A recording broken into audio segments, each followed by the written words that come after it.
क्या होता है और कैसे हम डायमेंशन निकालते हैं किसी भी वेक्टर स्पेस का। तो सबसे पहले डायमेंशन के लिए हमें बेसिस डिफाइन करना पड़ता है। बेसिस को हिंदी में बोलते हैं आधार। तो आधार कैसे डिफाइन करेंगे किसी भी सदिश समष्टि का, वो हम इस वीडियो में देखेंगे। सो उसके लिए हम ले लेते हैं सबसे पहले एक वेक्टर स्पेस, ठीक है। तो हमारा यहाँ पर मान लिया कि BF is a vector space. Vector space है BF, F मींस फील्ड और B क्या है, सेट ऑफ वेक्टर्स है। इसके बाद हमें एक सबसेट मानना पड़ेगा इसका, तो हमने ले लिया S, B का एक सबसेट, B का एक सबसेट। तो ये जो S होगा ये भी क्या होगा, सेट ऑफ वेक्टर्स होगा, B के वेक्टर्स का सेट होगा। इसके बाद ये S बेसिस कहलाएगा। Then S is called basis of B, vector space B का बेस कहलाएगा if वो दो कंडीशन सेटिस्फाई करे। फर्स्ट क्या होना चाहिए कि S is linearly independent, S रैखिक परतंत्र होना चाहिए, linearly independent होना चाहिए। और दूसरा क्या होना चाहिए, ये S जो है वो B को जनरेट करे। S generates B means linear combination of S जो होगा वो B को पूरा का पूरा जनरेट करे। This is called linear combination, ठीक है। सो ये दोनों कंडीशंस अगर सेटिस्फाई हो जाती हैं तब आपका ये जो S है वो कहलाता है basis of vector space B, ठीक है। तो यहाँ दो चीजें हैं मेन।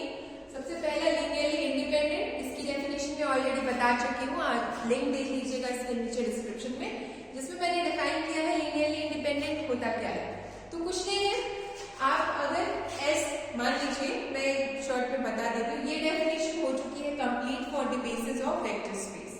आपको कुछ नहीं लेना है, एक वेक्टर स्पेस ले लेना है, उसका एक सबसेट ले लेना है, वो सबसेट बेसिस कहलाएगा B का। कब, जब वो दो कंडीशन सेटिस्फाई करे। पहला कि वो लीनियरली इंडिपेंडेंट होना चाहिए एंड दूसरा वो जनरेट करना चाहिए पूरे का पूरा वेक्टर स्पेस को।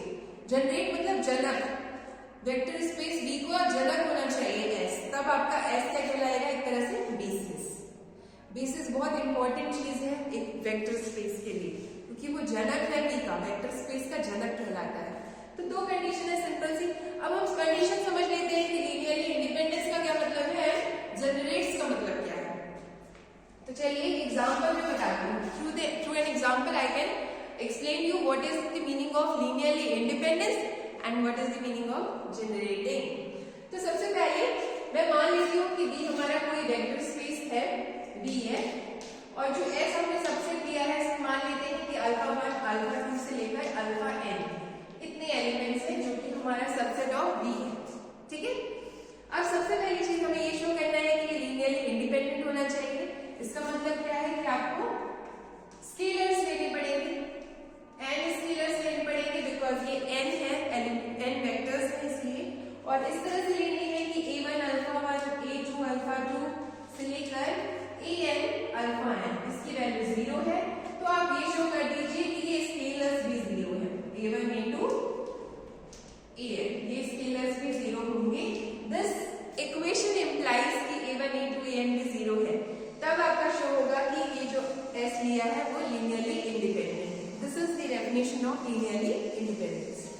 Now for the second part, ये जो S है वो B को जनरेट करना चाहिए, है ना। इसका क्या मतलब है कि आप B का कोई एक मेंबर लेंगे, कोई एक एलिमेंट लेंगे, मान लेते हैं कि अल्फा B में है। सो ये जो अल्फा है वो आपका S के थ्रू जनरेट होना चाहिए। देखिए यहाँ ये लिखा है कि S पूरे के पूरे B को जनरेट करे, पूरा B जनरेट हो रहा है, तो मतलब B का एक एक एलिमेंट इसके जनरेट हो रहा है S से।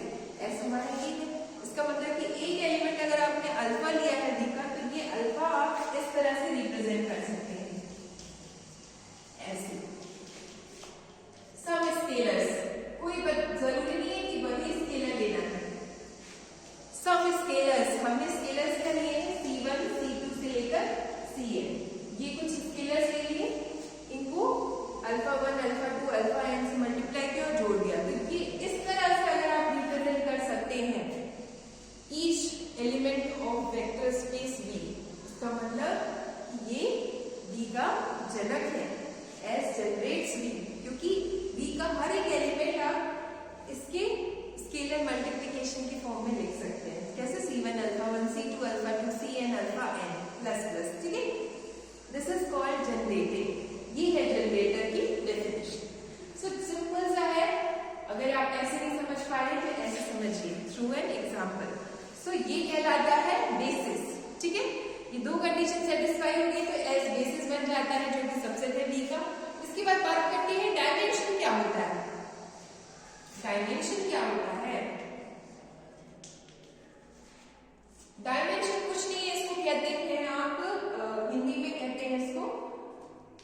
विमा, विमा भी बोलते हैं हिंदी में, ठीक है।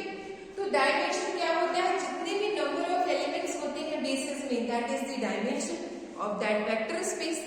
तो हमारा वेक्टर स्पेस V है, तो number of elements in the basis is the dimension of V। So S V का बेसिस S है, तो जितने भी एलिमेंट्स S में हैं उनका नंबरिंग मतलब काउंट करके, that is the dimension of. तो वो फाइनाइट भी हो सकता है, इनफाइनाइट भी हो सकता है। अगर बेसिस में फाइनाइट नंबर ऑफ एलिमेंट्स है तो डायमेंशन फाइनाइट होगा, ठीक है। तो जैसे अगर मैं इस एग्जांपल की बात करूं तो ये वेक्टर स्पेस था, इसका बेसिस हमने S बनाया, S में n एलिमेंट्स है, इसलिए यहाँ पर डायमेंशन क्या होगी V की, डायमेंशन ऑफ V वो कितना होगा n, क्योंकि इसमें n एलिमेंट्स हैं इसके बेसिस में, ठीक है। ऐसे रिप्रेजेंट करते हैं, डायमेंशन ऑफ V लिखते हैं। This is called dimension of vector space.